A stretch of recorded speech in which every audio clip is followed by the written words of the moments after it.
Hey there, Change fans. Welcome back to the Change Collective. Have you ever thought of or ever wondered about engagement capital? Well, I'll tell you what, Frischka is a great person to give us some advice and tips about this. Frischka, can you tell us all about engagement capital and what it Mm. means? So think back to when the pandemic first started, right? Organizations had to respond and they had to respond very quickly. And for the most part, most of the employee engagement, it actually surged at all levels in the business as we rallied together with energy and determination to face this pandemic together and execute new ways of working.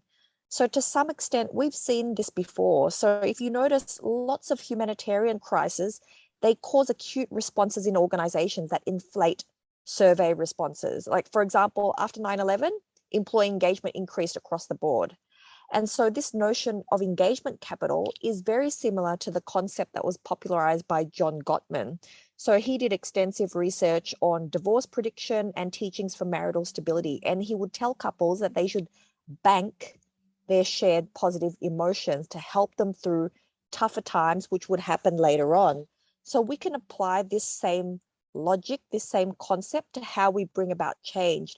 For every one not so great interaction with employees, you need to bank on five positive ones. So build up this bank of engagement before you need it, because at the end of the day, the response to change is often a knee-jerk one, which is resistance and fear.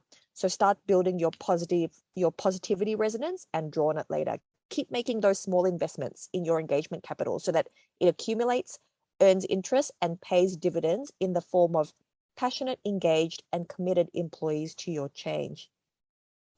So there you go. That's engagement capital. What are your thoughts, Matt? Love it. Perfect. Well said, as always. I think it's very important that the positive needs to outweigh the negative.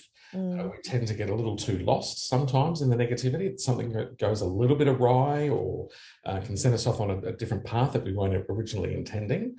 But if we have built up that positive energy and that mhm, positive engagement, as you've been calling out, it helps in that long run. It helps us re-energize to get us mm. back on track. So yeah, beautifully said. Perfect as always. Mic drop moment, everyone, as you well know. So thank you very much for that, Mm. Frischka.